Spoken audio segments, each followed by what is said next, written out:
Assalamualaikum warahmatullahi wabarakatuh. Alhamdulillahi rabbil alamin, wal aqibatu lil muttaqin, wala udwana illa 'alal zalimin. Asyhadu an la ilaha illallah wahdahu la syarikalah, wa asyhadu anna Muhammadan 'abduhu wa rasuluhu la nabiyya ba'dah. Allahumma salli wa sallim ala sayyidina wa habibina wa maulana Muhammad wa ala alihi wa ashabihi wa ansarihi wa junudihi wa man sara ala nahjihi wa ta'abi da'watihi ila yaumil qiyamah. Allahumma la sahla illa ma ja'altahu sahla wa anta tajul hasna idza syi'ta sahla. Allahumma anfa'na bima 'allamtana wa 'allimna ma yanfa'una wa zidna ilma. Amma ba'd. Para jamaah hadirin hadirat rahimakumullah, marilah kita perbarui rasa syukur kita kepada Allah Subhanahu wa taala yang telah memberikan banyak nikmat kepada kita, wabil khusus nikmat hidayah, taufik, kemudahan untuk melakukan ketaatan kepadanya. Mudah-mudahan semua amal kita diterima Allah taala dan dilipat gandakan pahalanya, memberikan keberkahan untuk kita dunia akhirat. Amin ya rabbal alamin. Hadirin rahimakumullah, sekarang cuacanya hujan ya, dan hujan ini salah satu rahmat dari Allah Ta'ala, yang mana kalau seorang muslim salah dalam mensikapinya bisa berakibat fatal pada ketauhidannya. Dulu setelah perjanjian Hudaybiyah, pada waktu pagi, pada waktu subuh, Nabi sallallahu alaihi wasallam setelah sholat bersama para sahabat, beliau bersabda kepada para sahabat, hal tadruna madza qala rabbukum, apakah kalian tahu apa yang difirmankan Allah Ta'ala? Ya, maka tentunya sahabat menjawab, Allahu wa rasuluhu a'lam, Allah dan Rasulnya yang lebih tahu. Beliau menjawab bahwasanya Allah berfirman, asbaha min ibadi kafiran wa mu'minan, pada pagi hari ini ada di antara hamba-hambaku yang kafir dan mukmin. Apa maksudnya?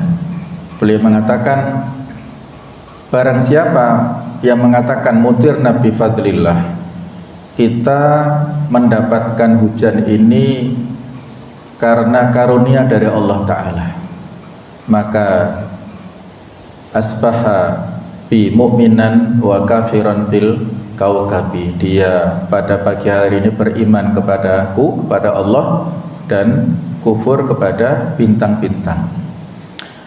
Dan barang siapa yang mengatakan mutirna binaui kadza wa kadza, kita diberikan hujan disebabkan oleh karena sebab ini sebab itu, karena ilmu perbintangan ya, maka dia kafirun bi wa mu'minun bil kaukabi, dia kafir kepada Allah dan beriman kepada bintang-bintang.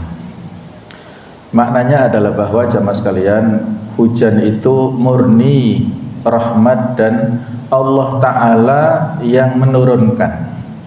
Maka kita dianjurkan untuk berdoa Allahumma shayyiban nafi'an, dan tidak boleh kita menghujat ataupun memarahi dan juga mencaci hujan ya.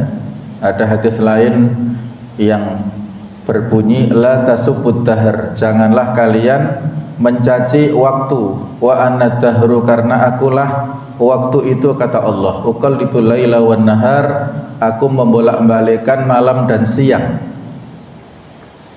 Jadi sama dengan waktu, hujan adalah ciptaan Allah. Barang siapa yang mencaci hujan berarti mencaci zat yang menurunkannya. Barang siapa yang memarahi hujan berarti dia memarahi Allah Ta'ala, zat yang menurunkan hujan ini. Maka perlu kita jaga lisan kita ya. Kadang-kadang mungkin secara refleks kita mungkin sedang dalam perjalanan ya, naik motor tidak bawa jas hujan, tiba-tiba hujan deras, atau mungkin sampai banjir sehingga kendaraan kita mogok dan lain-lain. Itu semua harus kita jaga lisan kita, hati kita, jangan sampai marah dan dongkol serta keluar kata-kata caci maki yang itu bisa merusak akidah kita. Nah, itulah yang hati-hati ya, bahwasanya Islam ini utuh kita sikapinya, bukan ibadah mahdoh saja, tapi juga lisan kita, perilaku kita, semuanya harus dijaga. Karena bisa jadi itu akan bisa mempengaruhi kesohihan daripada keimanan tauhid kita yang sudah kita jaga selama ini. Hadirin rahimakumullah, baiklah kita lanjutkan kajian dari kitab At-Tafsir Al-Munir karangan Profesor Dr. Wahbah Az-Zuhaili, yaitu berjudul Kewajiban Taat kepada Rasulullah Sallallahu Alaihi Wasallam.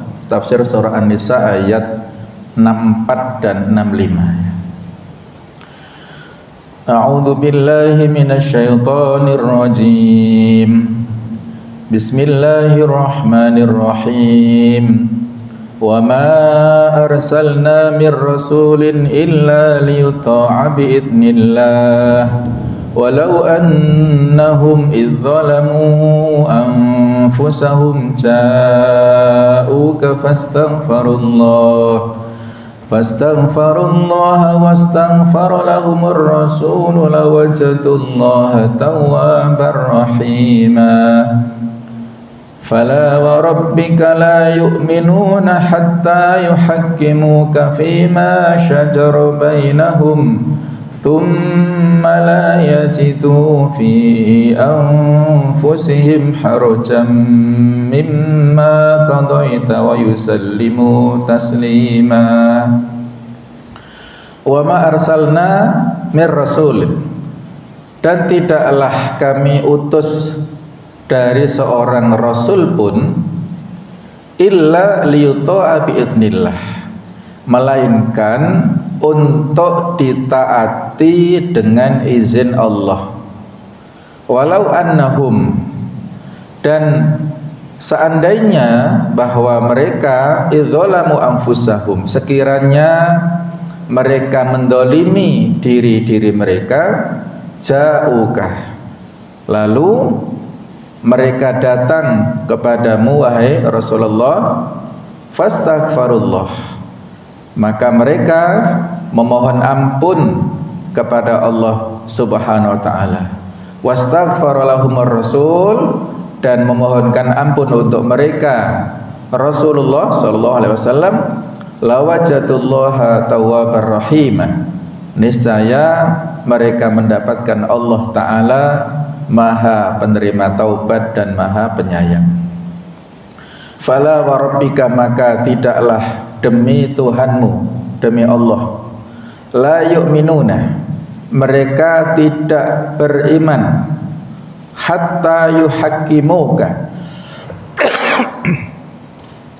sehingga mereka menjadikanmu sebagai hakim, pemutus perkara, fima syajara bainahum, dalam hal yang mereka perselisihkan di antara mereka. Tsumma la yajidu fi anfusihim harajan mimma qadaita, kemudian mereka tidak menemukan dalam diri mereka keberatan di dalam hatinya, mimma qadaita, terhadap apa yang kau putuskan, wa yusallimu taslima, dan mereka menerima dengan sepenuhnya. Hadirin rahimakumullah, sebab turunnya ayat ini yaitu diceritakan di dalam beberapa hadis, di antaranya Imam hadis yang 6 menceritakan bahwa Abdullah bin Zubair berkata, Abdullah bin Zubair putra ya daripada Zubair bin Awam, suatu hari Zubair bin Awam berselisih dengan seorang Ansar dalam masalah saluran air di daerah Al-Hurrah, yaitu daerah perkebunan kurma. Kemudian Rasulullah SAW berkata kepada Zubair, siramkan air itu ke kebunmu wahai Zubair, kemudian alirkan ke tetanggamu.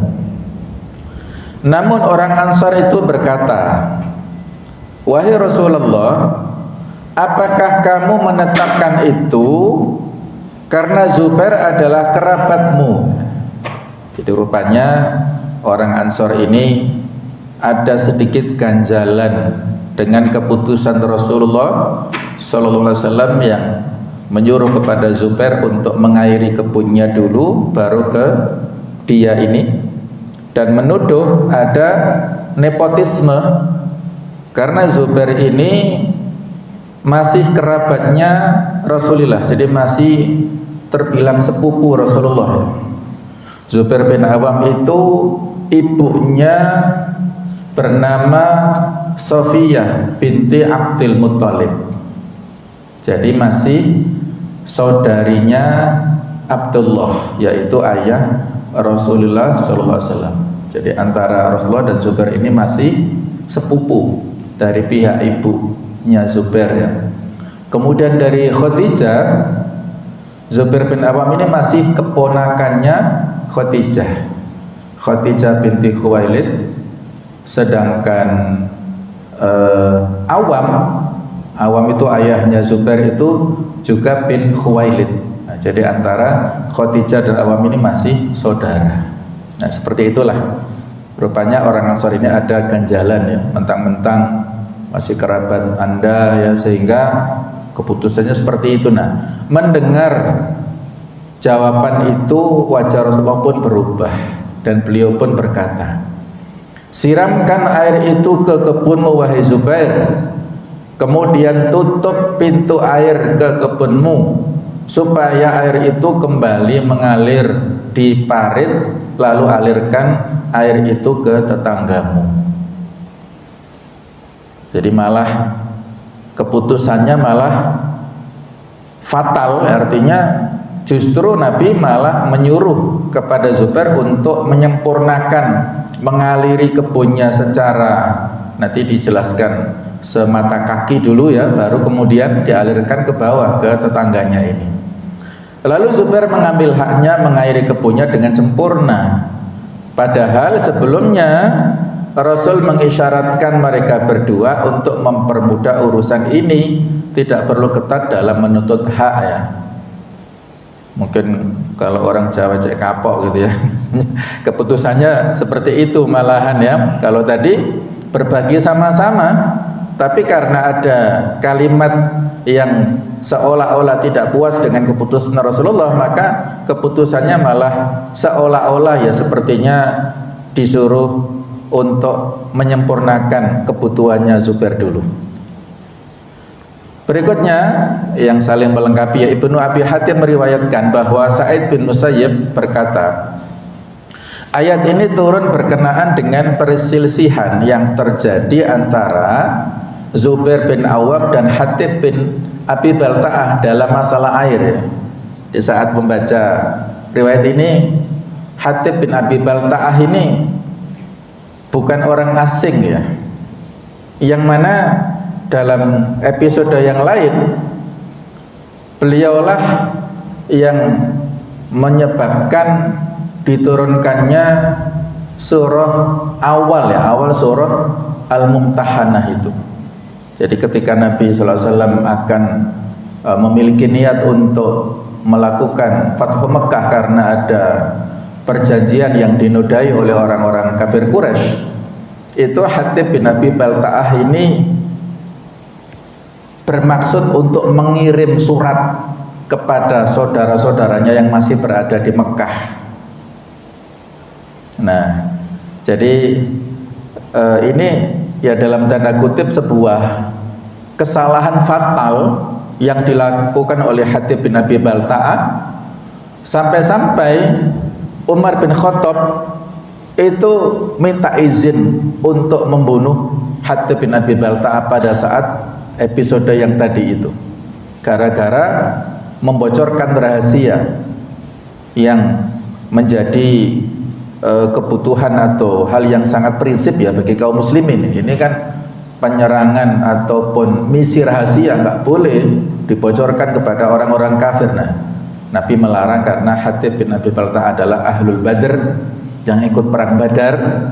Para sahabat yang ikut perang Badar itu memiliki kedudukan yang spesial karena mereka berjuang pada perang Badar, perang pertama dalam Islam, dan punya jiwa kepahlawanan yang luar biasa, sehingga ya seolah-olah ada hak yang spesial tadi, hak istimewa tadi ya. Allah alam, ini analisa pribadi saya ya. Kita tetap husnudzon ya kepada para sahabat. Semua ini ada hikmahnya. Segala yang dilakukan oleh para sahabat, walaupun dari sisi kemanusiaan mereka adalah qudwah hasanah kita semuanya, kalaupun ada pernak-pernik ya, ada sepertinya unsur-unsur subjektivitas atau unsur-unsur ini, itu biasa, mereka manusia biasa dan kita ambil hikmahnya. Nah, karena dengan inilah akan diturunkan ayat-ayat yang terkait dengan masalah fenomena para sahabat seperti itu. Kemudian Rasulullah SAW memutuskan supaya mendahulukan mengairi tempat yang lebih tinggi, baru kemudian tempat yang lebih rendah. Nah, seperti itu untuk keadilannya ya. Baik, kemudian munasabah keserasian ayat yang ini dengan yang sebelumnya. Pada ayat-ayat sebelumnya Allah mencela kaum munafik yang tidak mau mengangkat Rasul sebagai hakim.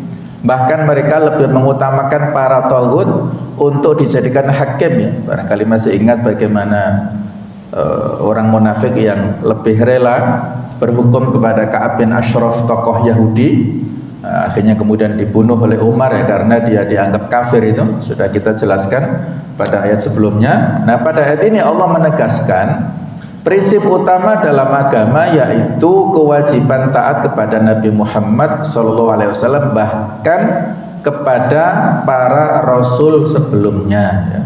Selama tidak ada revisi syariatnya.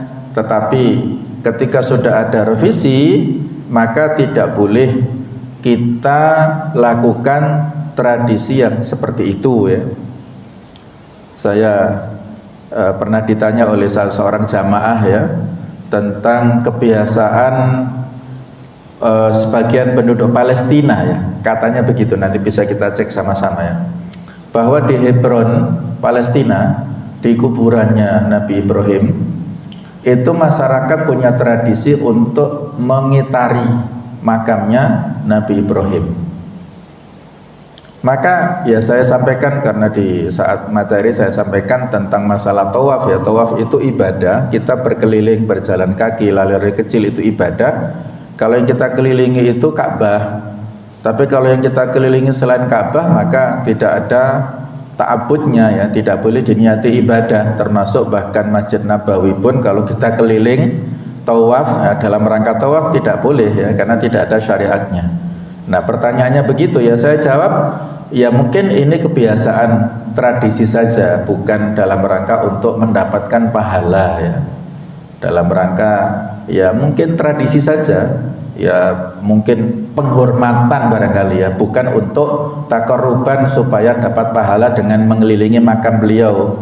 Dan kita pun juga tidak boleh meniru-niru seperti itu. Kalaupun mungkin pada zaman Nabi Ibrahim ini sebuah kebiasaan yang dianggap ibadah, maka syariat umat sebelum kita itu bukan syariat kita apabila tidak dilegitimasi oleh Rasulullah.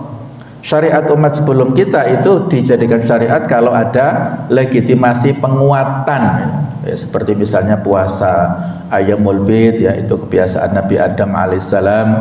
Kemudian puasa Dawud, itu kebiasaan Nabi Dawud, itu dikuatkan ulang oleh Rasulullah, maka kita pun mengikuti syariat umat terdahulu. Tapi ketika tidak ada legitimasi penguatan dari syariat kita ya, maka tidak boleh kita meniru-niru ya. Apalagi kalau sudah ada revisi ya.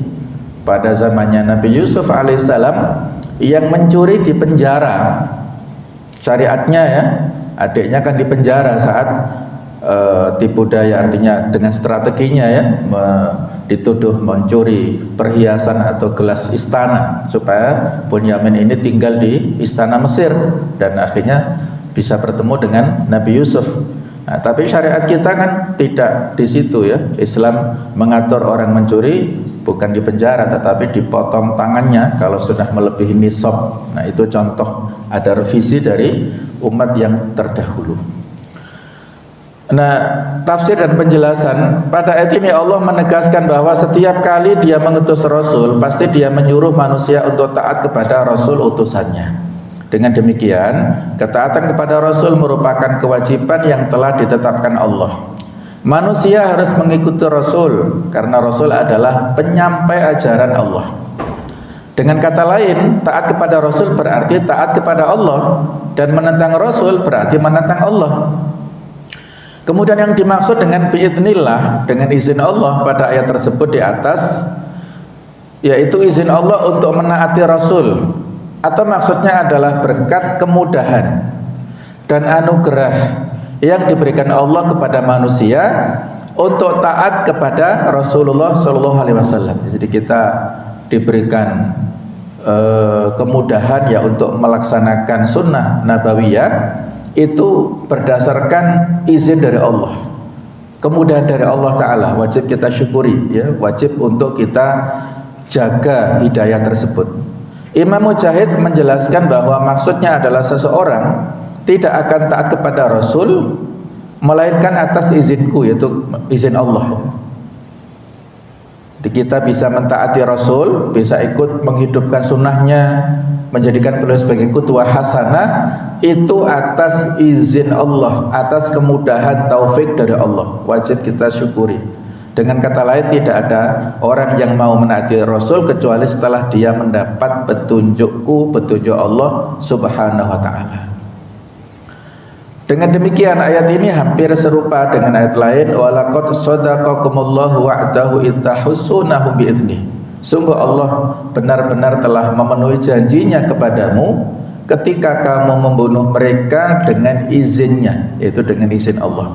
Maksudnya adalah ketika kamu membunuh mereka atas perintah dan atas kuasa Allah yang diberikan kepadamu. Selanjutnya Allah Ta'ala berfirman, walau annahum idzalamu anfusahum ja'uka fastaghfirullah wastaghfara lahumur rasul lawajatullaha tawwabar rahimah. Kemudian Allah memberi petunjuk kepada orang-orang yang telah melakukan maksiat dan dosa, hendaklah mereka mau mendatangi Rasulullah, kemudian meminta ampun kepada Allah di hadapan Rasul, dan memohon Rasul untuk memintakan ampun dosa-dosa mereka kepada Allah. Apabila mereka mau melakukan tindakan itu, maka Allah akan mengampuni dan mengasihi mereka. Pada ayat tersebut ditegaskan lawajatullah tawwabar rahimah, yang maksudnya adalah mereka akan tahu dan menyadari bahwa Allah adalah Maha Pengampun dan akan mengampuni dosa yang telah mereka lakukan. Ayat ini juga mengisyaratkan bahwa Allah akan menerima tobat orang yang mau bersegera melakukan tobat dengan sungguh-sungguh. Adapun syarat-syarat tobat supaya dapat diterima adalah: pertama, bersegera melakukan tobat setelah melakukan dosa. Kedua, bertekad untuk menjauhi dosa ketika jujur dan ikhlas kepada Allah untuk tidak akan mengulangi berbuat dosa lagi. Apabila tobat hanya diutarakan dengan lisan saja tanpa ada pengakuan dan penyesalan dalam hati, tobatnya tidak akan berfaedah. Pada ayat ini, perbuatan menentang Rasul dianggap sebagai perbuatan mendolimi atau merusak diri sendiri. Saya sampaikan sebuah hadis yang mohon diperhatikan karena hadis ini penting ya, supaya kita tidak frustasi dalam mensikapi kekhilafan-kekhilafan kita masing-masing. Ma min 'abdin mu'minin illa walahu dzanbun ya'taduhu min hinin ila hinin. Tidak ada seorang mukmin pun kecuali dia punya kebiasaan dosa dari waktu ke waktu. Tidak ada seorang mukmin pun kecuali dia punya kebiasaan khilaf dosa. Jadi ada orang mukmin yang punya hobi melakukan dosa tertentu dari waktu ke waktu. Au dzanbun muqimun la yufariquhu, atau dosa yang selalu dia lakukan yang tidak terpisah darinya hatta yufariqad dunya, sampai dia meninggal dunia. Innal mu'min khuliqa muftanan, sesungguhnya seorang mukmin itu diciptakan dalam keadaan mendapat cobaan.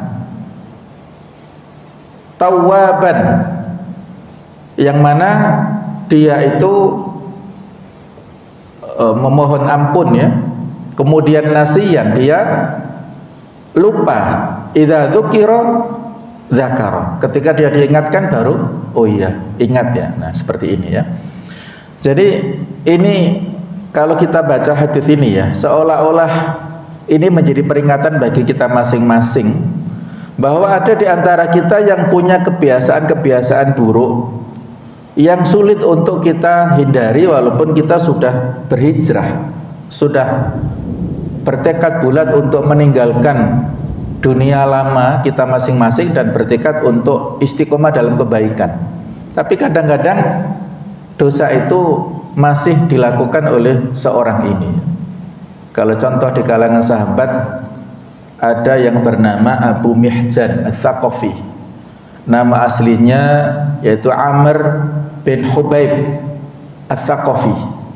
Beliau dari Bani Tsaqif dan baru masuk Islam. Ada yang mengatakan pada saat Fathu Mekah tahun 8 Hijriah, ada yang mengatakan pada tahun 9 Hijriah. Abu Mihjan ini seorang sahabi yang punya hobi minum, mabuk, teler gitu, sehingga sering dicambuk oleh Rasulullah SAW. Dan setelah Rasul meninggal, pada zaman Abu Bakar juga sering dihukum. Bahkan pada zaman Umar juga sering dihukum.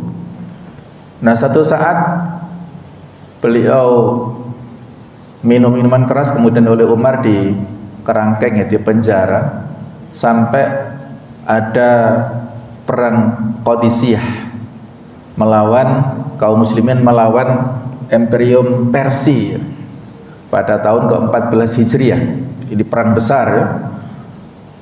Saat itu kaum muslimin hanya berjumlah 30.000 sampai 40.000-an, sementara pasukan Persia berjumlah 120.000. Jadi berapa ya? 3 kali lipat atau 4 kali lipatnya.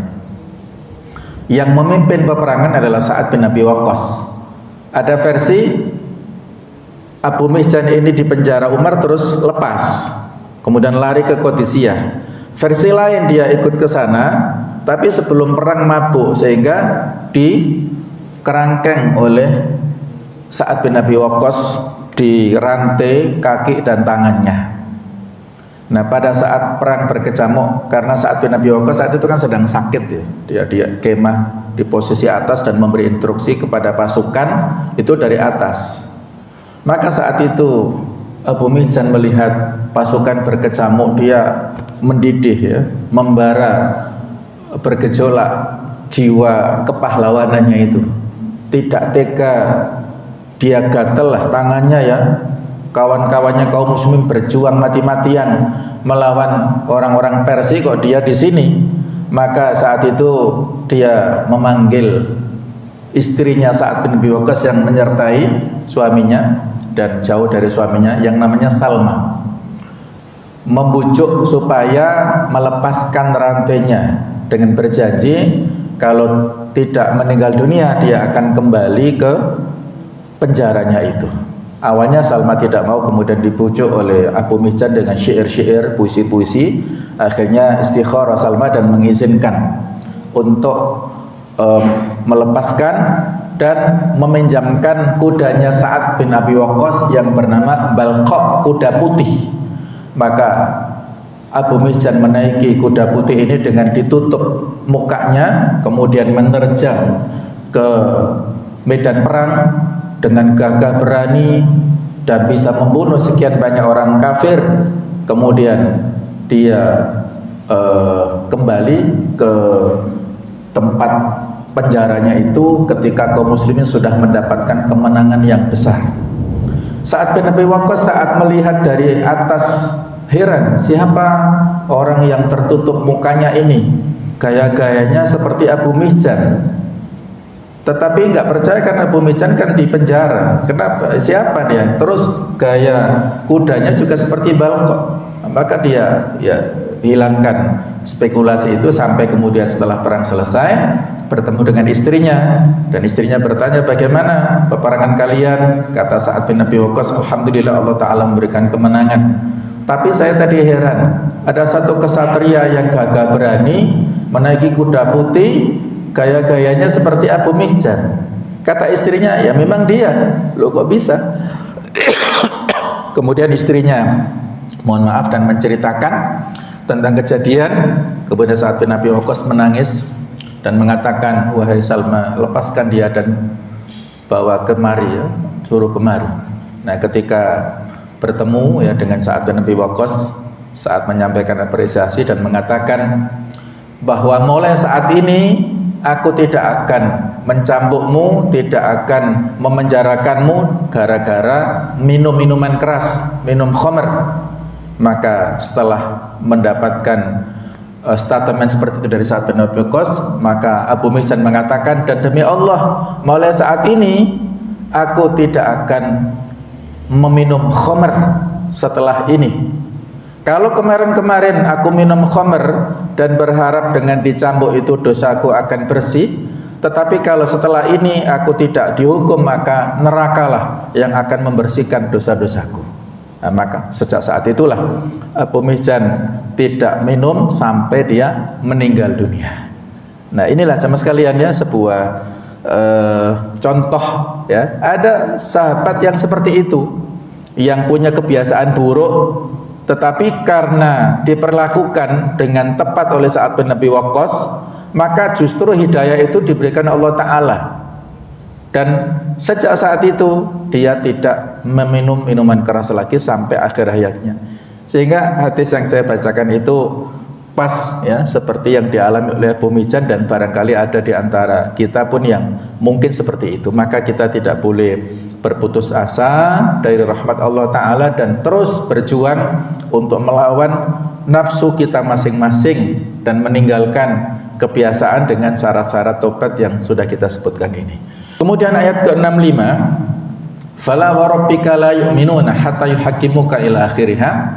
Kemudian Allah menegaskan bahwa menaati Rasul adalah suatu kewajiban. Bahkan penegasan ini diungkapkan dalam bentuk sumpah, bahwa orang yang tidak mau menerima keputusan Nabi dengan lapang hati bukanlah orang yang beriman ya. Kan di sini disebutkan la yu'minuna. Allah bersumpah kepada Nabi dengan sifat ketuhanannya, bahwa orang-orang munafik yang tidak suka berhakim kepada Nabi sejatinya bukanlah orang yang beriman. Mereka dianggap sebagai orang beriman jika mereka telah memenuhi 3 syarat. 1, mereka mau mengangkat Rasul sebagai hakim untuk memutuskan perkara-perkara yang mereka perselisihkan. Seseorang belum dianggap beriman hingga mereka mau menjadikan Rasul sebagai pemutus semua urusannya. Apa yang diputuskan oleh Rasul adalah benar sehingga wajib diikuti baik secara lahir maupun batin. Kedua, hati mereka tidak merasa sempit, berat atau mengeluh ketika menerima keputusan Nabi tersebut.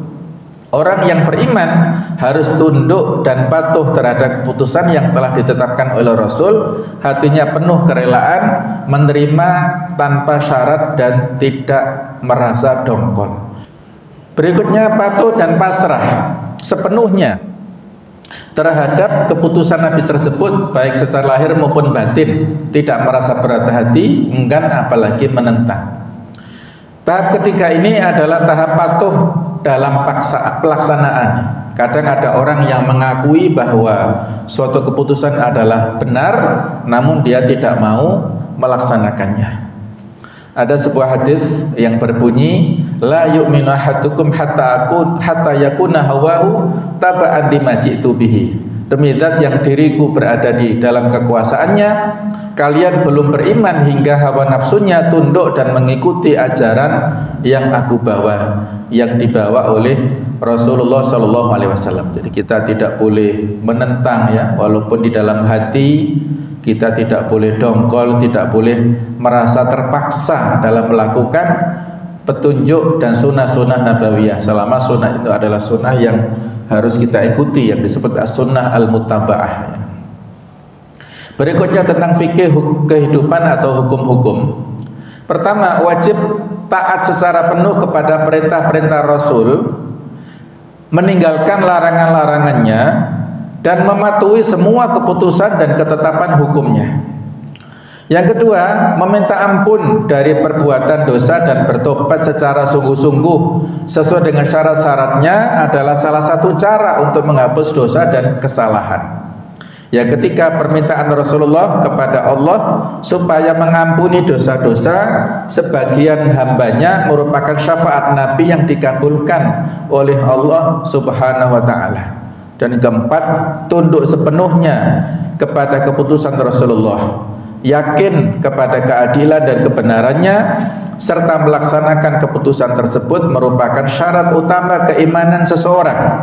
Indikatornya adalah menjadikan Rasul sebagai pemutus sengketa, tidak merasa berat hati dengan keputusan tersebut dan patuh serta melaksanakan keputusan tersebut. Poin kelima, Rasul terlindungi dari melakukan kesalahan dalam menetapkan hukum qadha, sebagaimana beliau juga tidak pernah salah dalam menyampaikan wahyu Allah. Beliau selalu menetapkan hukuman yang benar sesuai dengan fakta-fakta lahiriah yang beliau ketahui, namun realitasnya hanya Allah lah yang mengetahui tepat atau tidaknya hukuman tersebut. Beliau punya sifat al-ma'sum yang dilindungi Allah Ta'ala ya. Kalaupun ada kekhilafan, kesalahan itu hanya sementara. Allah Ta'ala akan merevisi seandainya yang dilakukan ijtihad oleh Nabi itu tidak tepat. Sebagaimana misalnya beliau yang dalam mensikapi tawanan perang Badar ya, mengikuti pendapat Abu Bakar, yaitu memaafkan para tawanan perang Badar, sementara beliau tidak mengakomodir usulan Umar, yaitu membunuh mereka semuanya yang tertawan orang-orang kafir itu. Nah ternyata pada tahap berikutnya Allah lebih memilih dan menyetujui pendapat dari Umar bin Khattab. Artinya ijtihad Rasul di situ tidak tepat. Nah, jadi seperti itu ya. Allah tidak membiarkan Rasulullah dalam kekhilafan kesalahannya langsung, apakah ada revisi dari langit langsung ataukah mungkin dari pendapat sahabat lain yang meluruskan ijtihad pribadi beliau.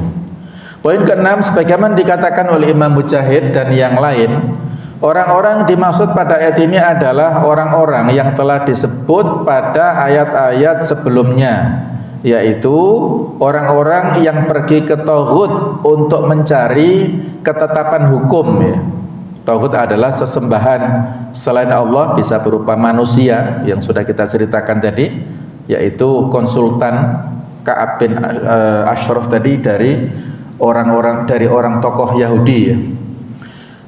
Kemudian fala wa rabbika la yu'minuna, Imam At-Tabari menjelaskan bahwa firman Allah fala maksudnya adalah untuk menolak anggapan orang-orang munafik yang telah diterangkan sebelumnya, sehingga maksudnya adalah kenyataannya bukanlah seperti yang mereka sangka, bahwa mereka telah beriman kepada ajaran yang Allah turunkan kepada Muhammad.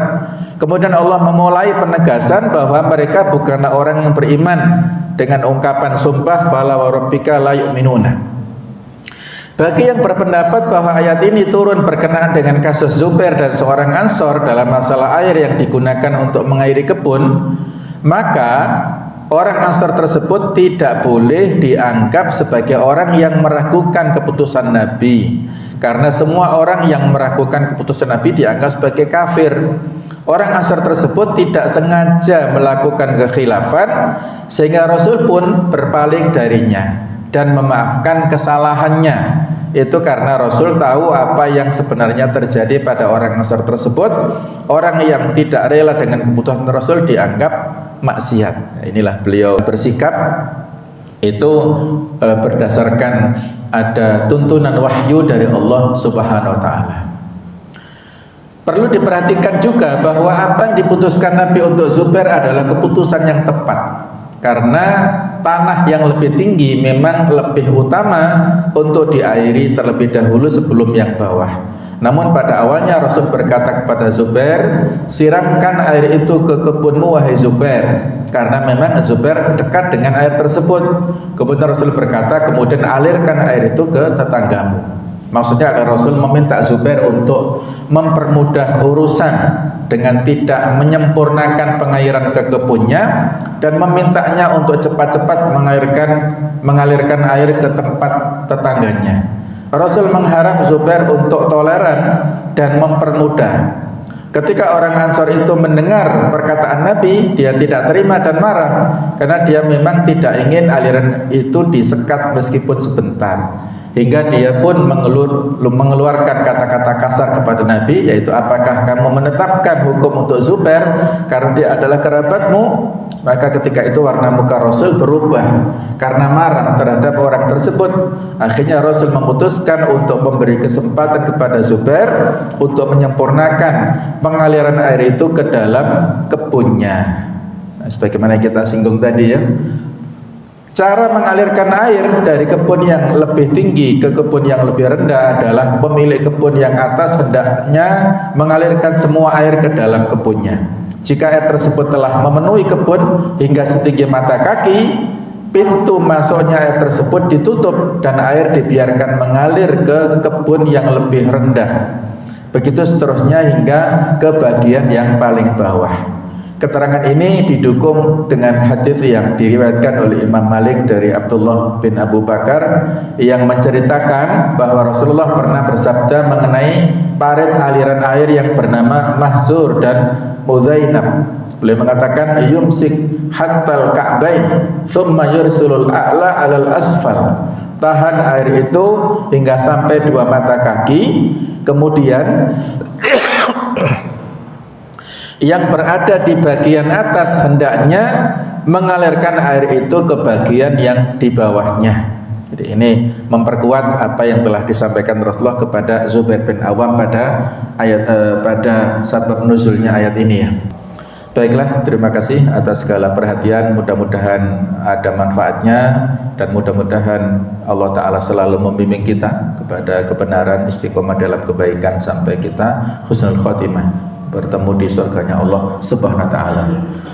Subhanakallahumma bihamdik asyhadu an la ilaha illa anta astaghfiruka wa atubu ilaik. Wassalamualaikum warahmatullahi wabarakatuh.